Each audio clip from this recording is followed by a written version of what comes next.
Voilà, bonjour à chacun, bonjour à chacune, bon après-midi ou bonne soirée selon votre lieu géographique, que Dieu vous bénisse. Bienvenue dans Un message pour toi. J'espère que chacun se porte bien et pour permettre à un plus grand nombre de se connecter, je propose que nous marquions une très courte pause dans quelques instants et nous lirons aujourd'hui dans Ésaïe au chapitre 36 et nous lirons du verset 14 au verset 17. Ésaïe 36, 14, 17. Je vous dis à tout de suite.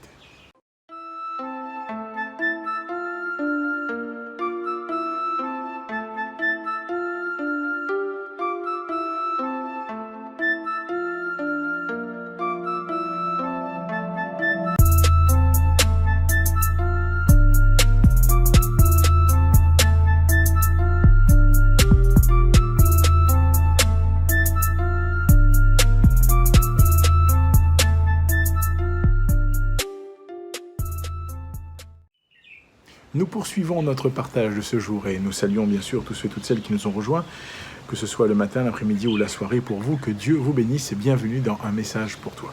Nous lisons comme cela a été dit ce matin, ou cet après-midi, ou cette soirée pour vous, dans Ésaïe au chapitre 36, versets 14 à 17. Il est dit ceci: « Ainsi parle le roi. Qu'Ézéchias ne vous abuse point, car il ne pourra vous délivrer. Qu'Ézéchias ne vous amène point à vous confier en l'Éternel, en disant « L'Éternel nous délivrera. Cette ville ne sera pas livrée entre les mains du roi d'Assyrie. N'écoutez point Ézéchias, car ainsi parle le roi d'Assyrie, faites la paix avec moi. Rendez-vous à moi, et chacun de vous mangera de sa vigne et de son figuier, et chacun boira de l'eau de sa citerne, jusqu'à ce que je vienne et que je vous emmène dans un pays comme le vôtre, dans un pays de blé et de vin, dans un pays de pain et de vigne. » Alors, nous continuons sur cette même pensée. Le roi d'Assyrie envoie Rabshakeh se présenter devant, là encore, le peuple de Dieu, et particulièrement ici le serviteur de Dieu, Ézéchias, qui est au service de Dieu. Et il a d'abord parlé avec Ézéchias et ceux qui étaient proches de lui, mais maintenant il veut parler à tout le peuple. Rabshakeh veut déclarer à tout le peuple qu'il ne faut pas qu'il se laisse berner, qu'il ne se laisse point séduire. Il parle de séduction, il dit « mais ne vous laissez pas tromper, qu'il ne vous amène point à vous confier en l'Éternel ». Alors tout ce discours semble être négatif, mais écoutez bien, lorsque l'épreuve est là, lorsque la difficulté est là, il y aura toujours un Rabshakeh quelque part qui viendra et qui sèmera le doute, qui sèmera, là encore, l'inquiétude, qui viendra pour vouloir t'abuser, pour pouvoir te dire ne mets pas ta confiance en Dieu, tu rigoles, ce n'est pas possible. Et voyez-vous, tout ce contexte particulier était hyper tendu pour générer de la crainte maintenant dans le cœur du peuple, pour que le peuple se démobilise, pour que le peuple dise à Ézéchias, nous on arrête, on s'en va, tu nous bernes, tu nous mens. Mais écoutez bien, je crois que Dieu veut que nous puissions faire échec à la voix de nos ennemis lorsque nous sommes dans l'épreuve, dans la difficulté. Si tu entends une voix qui te dit « ne mets pas ta confiance, ne te laisse point séduire, non, au nom de Jésus, tu dois pouvoir prendre autorité, tu dois pouvoir dire « non, ma confiance est en Dieu, ma confiance est en celui qui a acquis le prix de mon salut, le prix de la paix de mon âme. Oui, parce que Dieu t'aime, Dieu m'aime, Dieu nous aime, et Dieu veut le meilleur pour nous. » Et malgré les assauts, là encore, de Rabshakeh, malgré les paroles de Rabshakeh qui vont vouloir, là encore, décontenancer le peuple, nous voyons que dans tout cela, Ézéchias, ne dira rien pour l'instant, il va laisser faire. Et je crois que parfois, il faut que tu laisses faire, mais il faut que tu gardes ton cœur.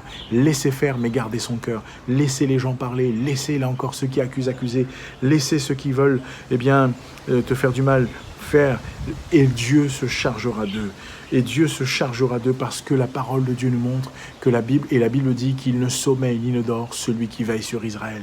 Sais-tu cela? Rappelle-t'en parce que celui qui veille sur ta vie, il ne sommeille ni ne dort. Et Dieu veut le meilleur pour toi. Dieu veut le meilleur pour chacun d'entre nous.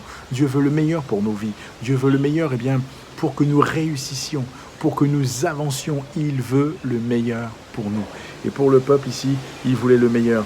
Et nous savons bien que lorsque Ézéchias, et nous dans le chapitre prochain de 37, lorsqu'Ézéchias va entendre cela, il va déchirer ses vêtements, il va se couvrir d'un sac, il va aller dans la maison de l'Éternel, parce que la seule solution quand tu entends de telles paroles, tu gardes ton cœur, tu le repousses, mais tu viens te réfugier dans la maison de Dieu. Et la maison de Dieu, ce n'est pas un bâtiment. La maison de Dieu, c'est là où la présence de Dieu, elle est. La maison de Dieu, c'est là où la présence de Dieu demeure. Et la présence de Dieu, elle peut demeurer. Elle veut demeurer dans ton cœur et dans ta vie. Alors viens dans la présence de Dieu. Viens te cacher. Viens, là encore, j'allais te dire, t'isoler dans la maison de Dieu. Viens saisir cette protection que te procure la présence de Dieu. Et tu verras la gloire de Dieu. Ami, ne reste pas dans cette difficulté. Ne laisse point, là encore, ces paroles qui ont été négatives à ton égard faire un écho sans cesse dans ton cœur. Mais toi, domine sur ces paroles au nom de Jésus et regarde plus haut, regarde encore au Seigneur et laisse Dieu agir. Alors oui, que le Seigneur te bénisse. Apprends à découvrir qui est ce Dieu-là. Apprends à découvrir ce qu'il veut pour ta vie. Et pour cela, avec la CMM, nous avons mis un partenariat en place qui est totalement gratuit. Il y a un QR code qui s'affiche, il y a une adresse qui paraît. Tu peux flasher ou la recopier, tu seras ramené sur une page intitulée « Un guide pour la vie ». Et je t'encourage à faire le parcours et à découvrir et à laisser ton cœur être béni et à dire « Je mets ma confiance en l'Éternel, mon Dieu ». Alléluia. Eh bien, que le Seigneur te bénisse, partage la vidéo autour de toi et nous prions pour que Dieu encourage chacun d'entre vous.